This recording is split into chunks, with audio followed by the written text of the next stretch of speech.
নমস্কার। পৃথিবীটা নাকি ছোট হতে হতে স্যাটেলাইট আর কেবলের হাতে ড্রয়িং রুমে রাখা বোকা বাক্সতে বন্দি। ঘরে বসে সারা দুনিয়ার সাথে যোগাযোগ আজ হাতের মুঠোতে। ঘুচে গেছে দেশ কাল সীমানার গণ্ডি। ভেবে দেখেছ কি তারারাও কত আলোকবর্ষ দূরে, আরো দূরে তুমি আর আমি যাই ক্রমে সরে সরে। সত্যি তো, সমাজের নিয়মে কালের চাপে আজকে ধীরে ধীরে পরিবার ভাঙছে, ছোট হচ্ছে পরিবার। তবে বরাবর কিন্তু এমনটি ছিল না। আমাদের ছোটবেলায় বাবা, কাকা, জ্যাঠা, পিসি, ঠাকুরদা, ঠাকুমা, সে ছিল এক বৃহৎ পরিবার। তার মধ্যে যে বাড়িতে লোকজন বেশি, সে বাড়িতে বাড়ির ছোটদের তো আর কথাই নেই। বাইরে যাবার প্রয়োজনই পড়তো না। এতজন ভাই বোন, তাদের মিলে খেলাধুলা, গল্প কখন জানি বড় হয়ে যেত টেরই পেত না। এমনই ছিল আমাদের সময়টি। সে সময় আজ অতীত, তবে হ্যাঁ, সে সময় থাকে স্মৃতির গভীরে। কিন্তু কেবলমাত্র পরিবারের লোকজনের মধ্যেই সীমাবদ্ধ ছিল না আপনজন, নিজের পরিবার। তার বাইরে ছিলেন পাড়াপড়শিরা, তারাও যেন বৃহৎ পরিবার। যেমন এক বাড়ি থেকে অন্য বাড়ি খাবার যেত, সন্ধেবেলা এর বাড়িতে চা, ওর বাড়িতে দুটো সিঙ্গারা খাওয়া হতো, তারপর বাড়ি ফেরা। তেমনি একটু বেশি সন্ধে হয়ে গেলে এক বাড়ির বড়রা অন্য বাড়ির ছোটদেরকে বকা দিয়ে, কানমোলা দিয়ে এক্ষুনি বাড়ি যাও বলতে একটুও দ্বিধা করতেন না। সত্যি তো, ভাঙছে সে পরিবার। তবে আজকে কেন এই কথা বলছি?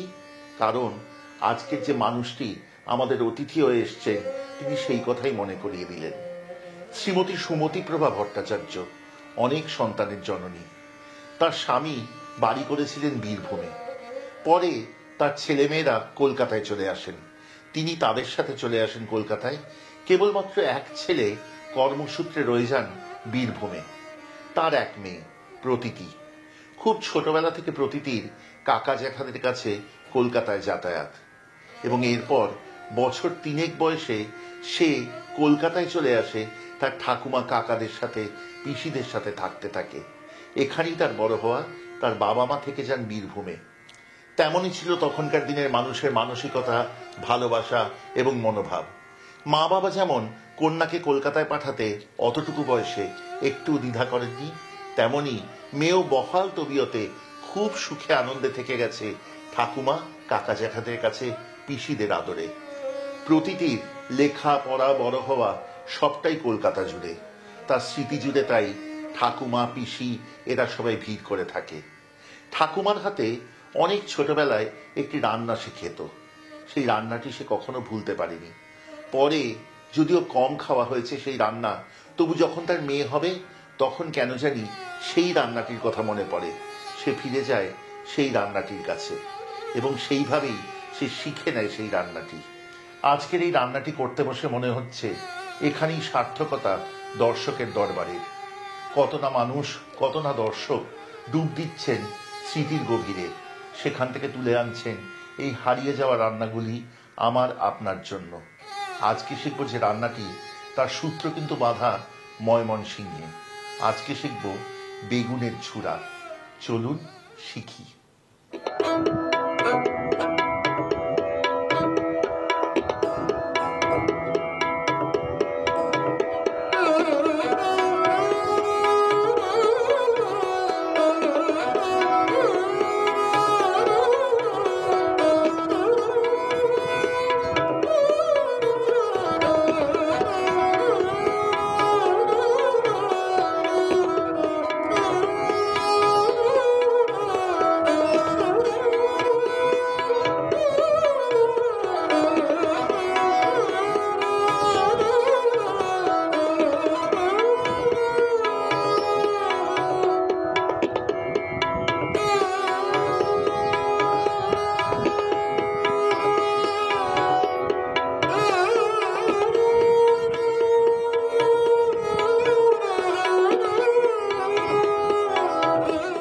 দর্শকের দরবারের এই পর্বে আবারও সবাইকে স্বাগত জানাই। আজকে রান্নাটি শেখবার আগে আলাপ করে নেব আমাদের আজকের অতিথি প্রতীতির সাথে। প্রতীতি নমস্কার। লস্ট এন্ড রেসিপিজে দর্শকের দরবারেতে স্বাগত জানাই। অনেক ধন্যবাদ। প্রতীতি, আজকে রান্নাটা সম্বন্ধে জানবো। আচ্ছা, আজকে রান্নাটার নাম হচ্ছে বেগুনের ঝুরা। এটা ময়মনসিংহের রান্নাই, এবং বলছি যে আমাদের পরিবারের বাইরে এই রান্নাটা কোথাও কিন্তু আমি খাইনি কখনো। এবং এখানে এই রান্নাটাতে কিছু অদ্ভুত উপকরণ আছে যেগুলো নাকি সচরাচর অন্যান্য রান্নার মধ্যে ব্যবহার হয় না।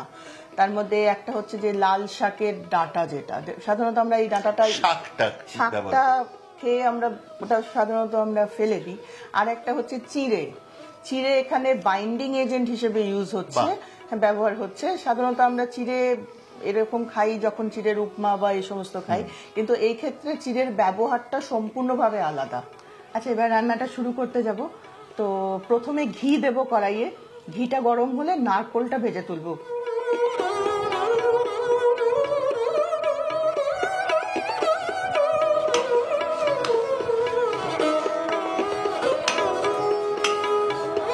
নারকেলটা কি হালকা লাল রং ধরা অব্দি ভাজবো? অল্প গোল্ডেন কালার, সোনালি মতো। হ্যাঁ, মোটামুটি হয়ে এসেছে। আচ্ছা, তাহলে তুলে ফেলি। হ্যাঁ,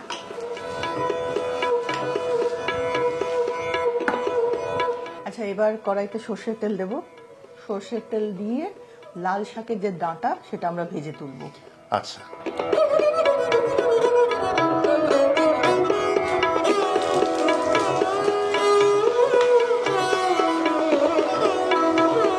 কি অদ্ভুত, রান্নাটাতে লাল শাক পড়ে না, লাল শাকের ডাঁটা পড়ছে। এটাতে কিন্তু আঁচটা থাকবে মাঝারি, আর ঢাকা দিয়ে সেদ্ধ হতে দিতে হবে ডাঁটাগুলোকে, মানে নরম হবে যাতে। আচ্ছা,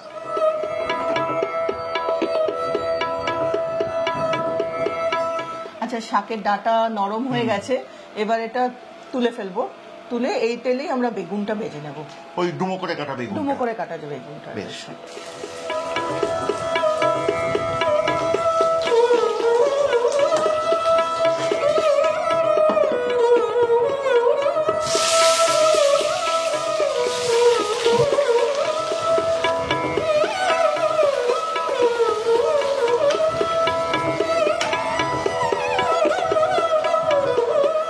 এবার এটার মধ্যে একটু নুন হলুদ দেবো।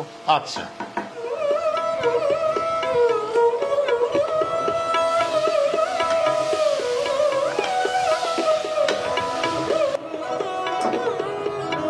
আচ্ছা, বেগুন ভেজে তুলে রাখা হয়েছে।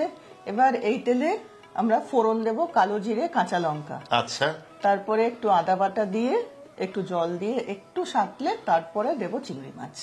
আচ্ছা, প্রতিটি কাঁচা লঙ্কা যাতে না ফাটে তাই আমি মাথাগুলো চিড়ে রেখেছি। এবার আদা বাটা দিয়ে একটু জল ঢালবো।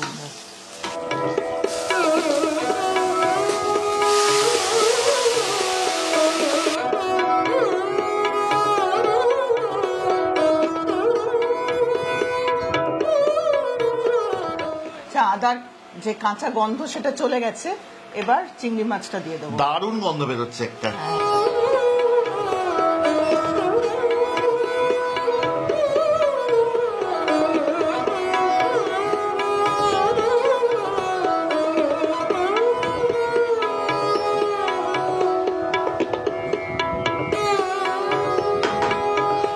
এবার এখানে দেওয়া হবে নুন আর হলুদ।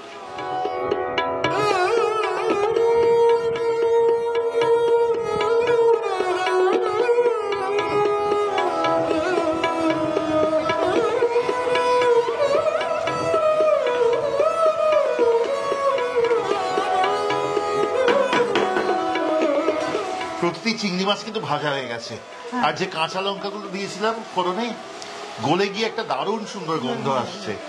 এইবার কি করব? আচ্ছা, এবার একে একে দিয়ে দেবো বেগুন, ভেজে রাখা ডাঁটা, নারকোল, তারপরে ফাইনালি চিড়ে। আচ্ছা,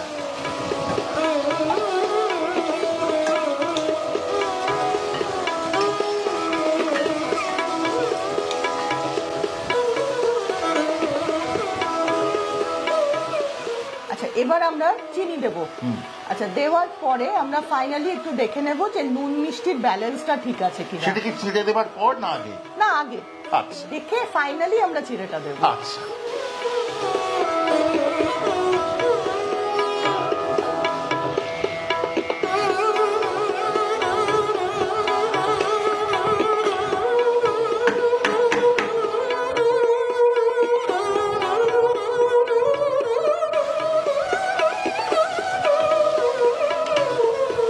প্রতিটি একটা জিনিস করতে বড্ড ইচ্ছা হচ্ছে, একটু বলি।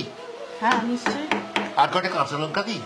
হ্যাঁ একদম, কাঁচা লঙ্কাতে আমার কখনোই না নেই। আমারও না।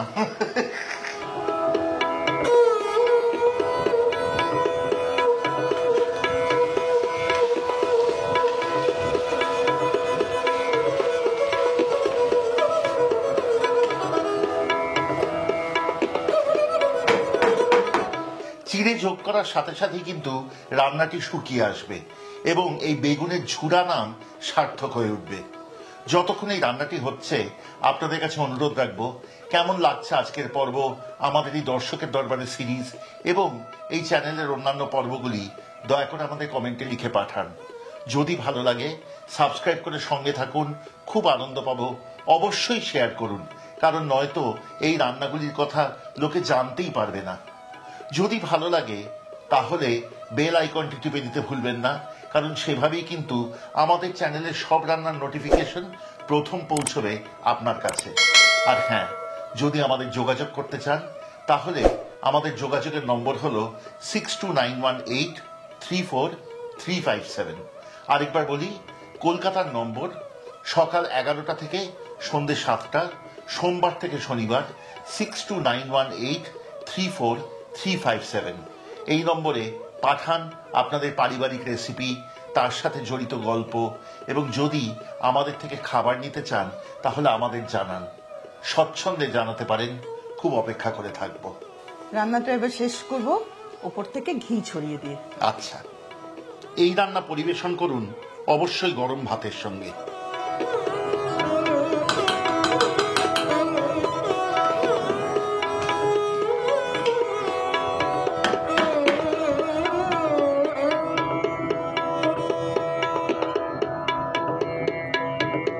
প্রতিটি অসম্ভব সুন্দর লাগলো এই বেগুনের ঝুড়া। সত্যি কথা বলতে এই রান্নাটি কেন, এইরকম ধরনের কোনো রান্নার কথাও আমি সচরাচর শুনিনি। তবে শেষে একটা কিন্তু প্রশ্ন থাকবে। আপনি বলছিলেন যে এই রান্নাটি যেমন আমিষ করা যায় তেমন নিরামিষও করা যায়। আমিষে তো আমরা চিংড়ি মাছ দিয়েছি, হ্যাঁ নিরামিষ করলে করলে চিংড়ি মাছটা যাবে না। আচ্ছা, তার বদলে কি অন্য কিছু যাবে? না, বদলে অন্য কিছু কোনো না, প্রয়োজন নেই। শুধু বেগুন ডাঁটা এবং নারকেল চিড়ে। বাহ, অনেক ধন্যবাদ প্রতিটি। খুব ভালো একটা জিনিস শিখলাম, সমৃদ্ধ হলাম। আমারও খুব ভালো লাগলো রান্নাটা করে, এবং রান্নাটা প্রচার পাক সেটা চাই, যে কেননা এগুলো খুব একটা শোনা যায় না এই রান্নার কথা। শুনলেন তো, প্রতিটির অনুরোধ যে এই রান্নাগুলি প্রচার পাক। শেয়ার করতে ভুলবেন না, প্রিয়জনদের করে খাওয়ান, কেমন লাগলো জানাতে ভুলবেন না। ধন্যবাদ।